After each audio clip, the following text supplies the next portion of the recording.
भूल चुका है। हम पहले से बहुत अधिक विद्रोही हो चुके हैं, लेकिन हमारी क्रांति खत्म हो चुकी है। विद्रोह की समस्या को समझो, थोड़ा सा मैं समझा दूं, वैसे आप सब समझदार है, समझाने कोई अर्थ नहीं है, लेकिन फिर भी विद्रोह वो अग्नि होती है जो पहले उस व्यक्ति को समाप्त करती है जिस व्यक्ति के अंदर अवतरित होती है, और फिर उस केंद्र को समाप्त करती है जिसके खिलाफ वो खड़ी होती है। ये मार्क्सिज्म और ये सब जो आपको फेल होते दिखाई देते, उसकी वजह है कम्युनिज्म भीतर नहीं गया, कम्युनिज्म समझ में नहीं आया। एक बात उठी, क्रांति नहीं हुई, विद्रोह हुआ। और विद्रोह का स्वभाव है, विद्रोह शापित है मर जाने के लिए, समाप्त हो जाने के लिए। संसार के सारे विद्रोह दबा दिए जाते हैं, या अगर जीत गए तो अराजकता में बदल जाते हैं। इस देश के अंदर भी बहुत अफसोस की बात है, भारत की स्वतंत्रता को लेकर के विद्रोह हुआ था अंग्रेजों के खिलाफ, यह सत्य है। क्योंकि अगर क्रांति हुई होती तो यह स्वरूप आपके भारत का नहीं होता जो आज 60 साल के बाद आप झेल रहे हैं। निश्चित रूप से यह सिर्फ एक विद्रोह था जो समय के साथ अराजकता में बदल गया।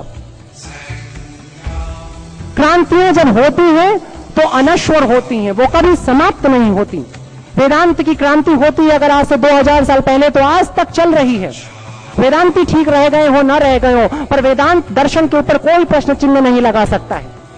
वो आज भी आपके सुकून का, आपकी संतुष्टि का कारण बन सकता है। बुद्ध की क्रांति चल रही है। बुद्ध कितना सुंदर है, शब्द कितना अच्छा उसने चुना, बद्ध से बुद्ध हुआ। बद्ध जो बधा हुआ होता है, जैसे हम और आप बधे हुए हैं। कौन बांधता है? कुछ नहीं। कोई कहता है साहब रुपए में कोई आदमी फंसा हुआ, कोई कहता है नहीं साहब प्रेम मोहब्बत में फंसा हुआ है, बीवी बच्चों में, कोई प्रतिष्ठा में फंसा हुआ है, कोई शांति में फंसा हुआ है, कहीं ना कहीं फंसा हुआ है। फंस कौन रहा है? फंसता है हमारा और आपका मन। मन जिसका केंद्र अहंकार होता है, ईगो होता है। और जब तक मेरे और आपके अंदर वो अहंकार जीवित है तब तक हम बद्ध हैं। जिस दिन वो अहंकार हमसे और आपसे छूटा उस दिन हम बुद्ध हैं। व्यक्तिगत, आप व्यक्तिगत क्या हैं, आप व्यक्तिगत क्या हो सकते हैं, सारा आध्यात्म इसी पे टुका। आध्यात्म के मानी होता है आत्म अध्ययन, अपना अध्ययन करना, अपने आप को समझ लेना, अपने आप को, शेष कुछ नहीं है। बाकी सब कर्म कांड है, थोते हैं, पीछे से चलते हैं। तुम प्रेम की बातें करो, मजहब नहीं सिखाता आपस में बैर रखना, हिंदी है हम वतन है, अजीब बात है। कौन सा मजहब है ऐसा जो आपस में प्रेम रखना सिखाता है? दिखाओ मुझे। आध्यात्म तुम्हें प्रेम रखना सिखाएगा। पैगंबर ने तुम्हें प्रेम करना सिखाया, जीसस ने तुम्हें प्रेम करना सिखाया, कृष्ण ने प्रेम करना सिखाया, बुद्ध ने प्रेम करना सिखाया। लेकिन मजहबों ने, क्या तुम्हें बुद्धिस्ट प्रेम करना सिखाएगा? बुद्धिस्ट सब कहने के बाद तुमसे अंत में कहेगा सब कुछ अच्छा है लेकिन श्रेष्ठतम बुद्धिज्म है। मुसलमान, मैं उनकी बात नहीं कर रहा हूं जो आध्यात्म तक जा चुके हैं, लेकिन मैं उनकी बात जो ठहरा हुआ है, वो सब कुछ करने के बाद आप भी बहुत अच्छे पंडित जी, बहुत बढ़िया आपका धर्म, लेकिन क्या करें, श्रेष्ठतम तो हमारा ही है, जन्नती तो हमें ही होना है। हिंदू ठीक यही काम करेगा, सब कुछ बोलने के बाद धीरे से कहेगा ये लोग, इनको नहीं मुक्ति हो सकती है। मजहब तुम्हें कभी प्रेम वेम नहीं सिखा सकता है।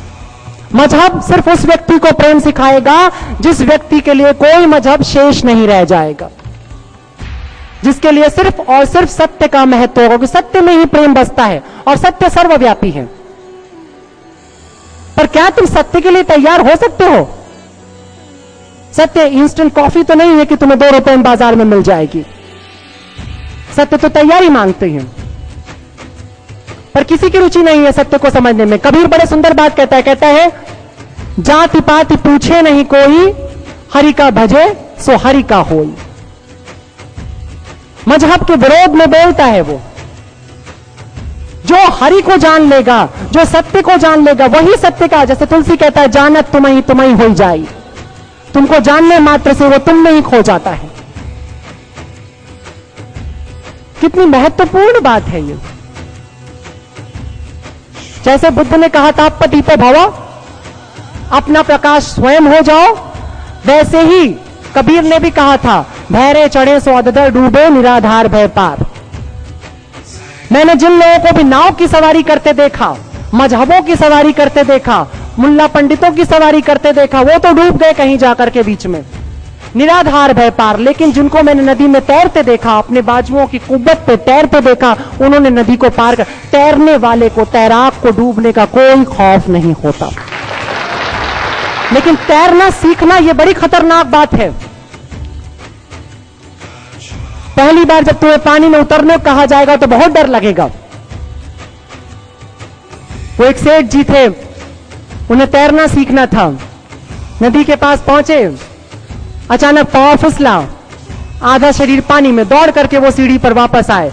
मित्रों ने पूछा कहां जा रहे हो? बोला नहीं, जब पूरा तैरना सीख लूंगा तब नदी में उतरूंगा। बिना नदी में उतरे ही तुम तैरना सीखना चाहते हो। बिस्तर पर हाथ पैर पटक करके तुम्हें लगता है कि तुम तैरना सीख जाओगे। मजहब तुम्हारे साथ यही करता है।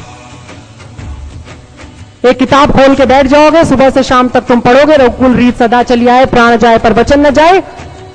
और किसी बकायेदार का फोन बज गया तो तुरंत तुम अपने बेटे से कहोगे, कह दो पापा घर में नहीं है।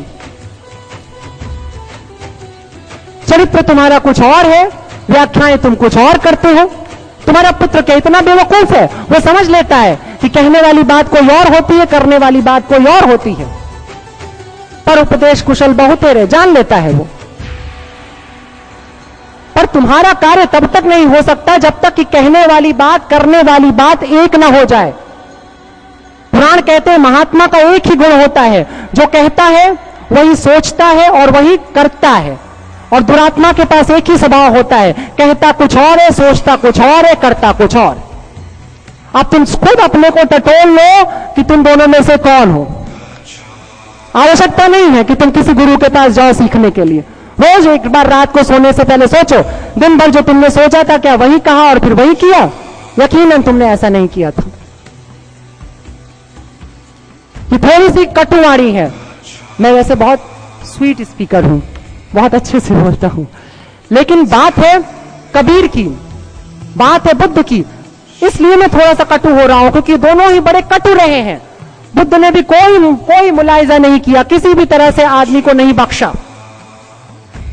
बुद्ध के पास उसका शिष्य पहुंचता है, कहता है बताइए अहिंसा कहां तक चलेगी, हिंसा कहां हो सकती है? बुद्ध ने कहा यदि तू बाहर निकलता है, कोई तुझे गाली देता है तो फूल समझ लेना, कोई तुझे थप्पड़ मारता है तो तोहफा समझ लेना, कोई तेरी हत्या कर लेता है तो मुक्ति समझ लेना, आशीर्वाद समझ लेना। लेकिन सत्य के मार्ग पर यदि बुद्ध भी तुझे अपने सामने खड़ा मिल जाए तो उसकी गर्दन तलवार से काट देना। तुम्हारी स्वतंत्रता, तुम्हारी मुक्ति, तुम्हारे सत्य के मार्ग में कोई भी यदि बाधक है तो उसको तुम्हें छोड़ना ही पड़ेगा, उसको तुम्हें त्यागना ही पड़ेगा और उसके खिलाफ तुम्हें बोलना ही पड़ेगा। आध्यात्म मूलभूत आवश्यकता है। यह युग आध्यात्मिक दरिद्रता का युग है और कुछ नहीं। यह युग बहुत संपन्न युग है, इतना संपन्न युग कभी नहीं हुआ। आज तुम जनरेटर में इतना सब कुछ देख सकते हो, कभी नहीं ऐसा था। आज आपके पास अवसर है, आप 12 घंटे 18 घंटे में यूरोप में उतर जाते हो, अमेरिका उतर जाते हो। आज आप कहीं भी बैठे हुए हो, सेकंड भी नहीं लगता, तुम्हारे घर की खबर तुम तक पहुंच जाती है। अब किसी कबूतर को भेजने की जरूरत नहीं, कबूतर जा जा जा SMS पहुंच जाता है। इतने तुम तकनीकी रूप से उन्नत हो चुके हो। मंगल पे जा रहे हो, खेती करने की तैयारी कर रहे हो, क्लोनिंग कर रहे हो, उम्र को तुम 350 से 7 साल तक बढ़ाने वाले हो, तुम डिजाइनर बेबी बनाने जा रहे हो, तुम सब कुछ कर रहे हो। तुम कहां विपन्न हो? विपन्नता कहीं और है, तुम्हारी जेब में कोई विपन्नता नहीं है। 50 रुपए महीना लोगों को तनख्वाह मिलती थी, आज 50,000 रुपए मिलती है। बहुत फर्क हो गया। पर विपन्नता आ गई है, आध्यात्मिक विपन्नता। अंदर से तुम दरिद्र हो गए हो, इतने खोखले हो कि कोई फूंक दे तो तुम उड़ जाते हो, तुम्हारी आस्था हिल जाती है। घर से बाहर निकलते हो ईमानदारी की कसम खा करके, बीच में घूस की जरूरत पड़ती है, बच्चे का एडमिशन एक बड़े स्कूल में नहीं हो रहा है, डोनेशन के नाम पर ले जाके तुम घूस दे देते हो। खत्म हो गया सारी तुम्हारी क्रांति, वहीं पर सारा इनकलाब खत्म। तुमको क्या लगता है तुमने डोनेशन दे करके बड़ा अच्छा काम किया? तुमने भ्रष्टाचार को बढ़ाया। भ्रष्टाचारी पहले तुम हो। घूस लेने वाले से पहले घूस देने वाला भ्रष्टाचारी हो जाता है। समस्या घूस देने वाले की है, घूस लेने वाले की नहीं। तुम कसम खा लो कि हमने घूस नहीं देना, तो देखो कितने दिन घूसखोर जिंदा रहेंगे। पर तुम्हें घूस देने में इंटरेस्ट है।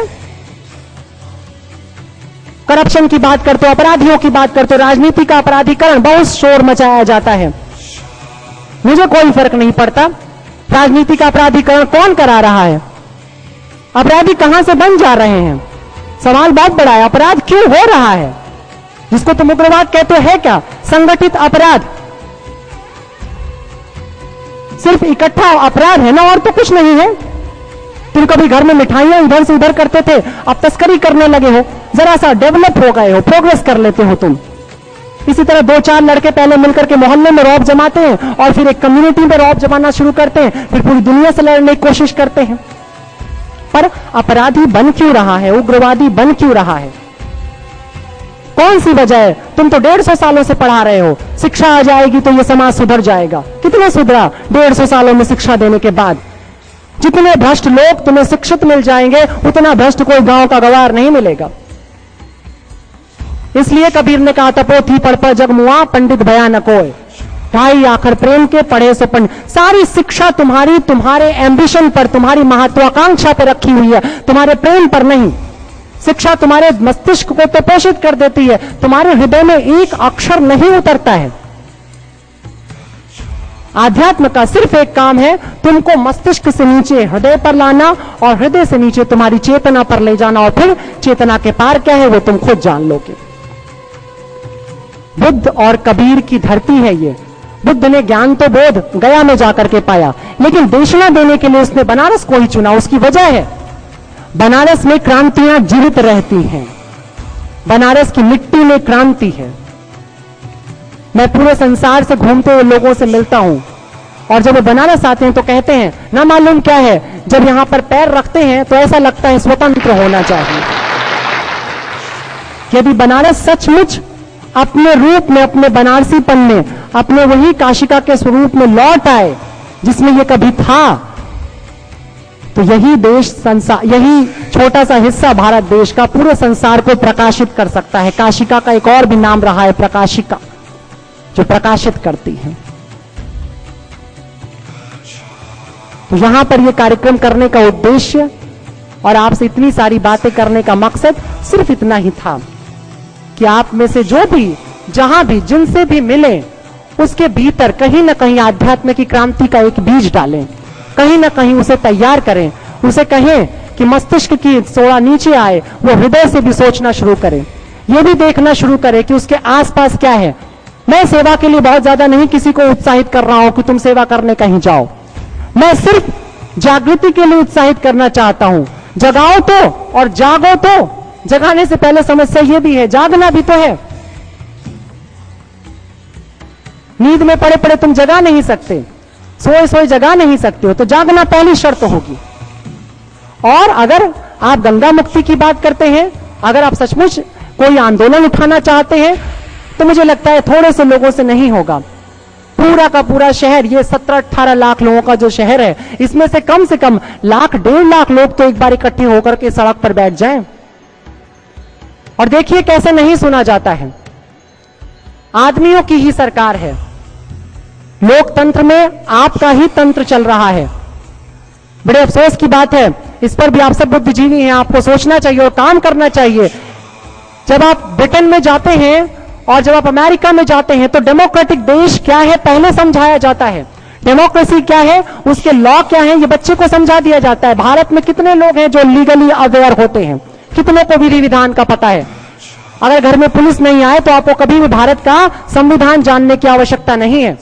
बड़ा उपेक्षित प्राणी होता है वकील, है ना।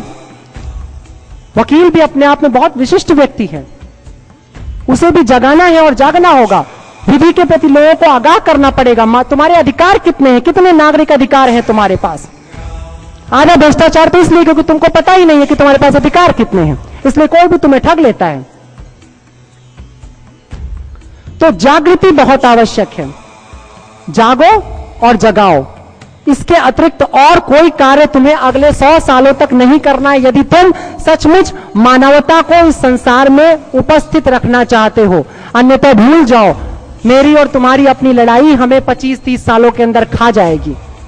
कयामत के लिए अब किसी अल्लाह को जहमत नहीं उठानी पड़ेगी, हम सब ही जमीन पर इतनी आग लगा देंगे कि कोई नहीं बचेगा। तो आज बुद्ध और कबीर को लेकर के इतना कहने का मकसद सिर्फ इतना है, बुद्ध और कबीर कोई एक दिन पैदा होने वाले और एक दिन मरने वाले लोग नहीं होते, ये हमारी चेतना में शामिल हो जाने वाली चेतना होती है। कबीर है हमारे अंदर कहीं ना कहीं अभी भी, बुद्ध है, वरना इतने लोग नहीं होते, और जितने हैं वो तो इंफॉर्मेशन जितनों को है, और भी तमाम लोग पड़े हैं, ऐसा नहीं है कि लोग नहीं हैं। लोगों की चेतना में बुद्ध भी बह रहा है, कबीर भी बह रहा है, पर थोड़ा सा उधर ध्यान ले जाना पड़ेगा, और अब अपने स्वार्थों से उठ करके भी हमें सोचना पड़ेगा, बहुत जरूरी है। अपनी अपनी बहुत कर ली गई। एक छोटी सी बात मैं जरूर कह दूं कि चाहे मैं संस्था की बात है, ये अपना एडवर्टीजमेंट भी एक प्रकार का हो जाएगा, लेकिन सच ये है कि मेरी संस्था कहीं पत्रिका लेकर के या फॉर्म लेकर के 4 सालों से जब कोई हमारे सहयोगी जब जाते हैं किसी के पास तो लौट करके आते हैं, कहते हैं उन्होंने मुझसे पूछा कि मेरा क्या फायदा इसमें है, ये बता दीजिए। कार्यक्रम के लिए जब बात होती है कि साहब ये एक आध्यात्मिक कार्यक्रम करना, अच्छा ठीक है, आप हमें क्या क्या फायदा दे रहे हैं ये हमें समझा दीजिए। तो मेरा क्या क्या लाभ होगा, मेरा क्या क्या फायदा होगा, मुझे किस किस तरह से तुम भर दोगे, ये बताओ मुझे। बेवकूफ।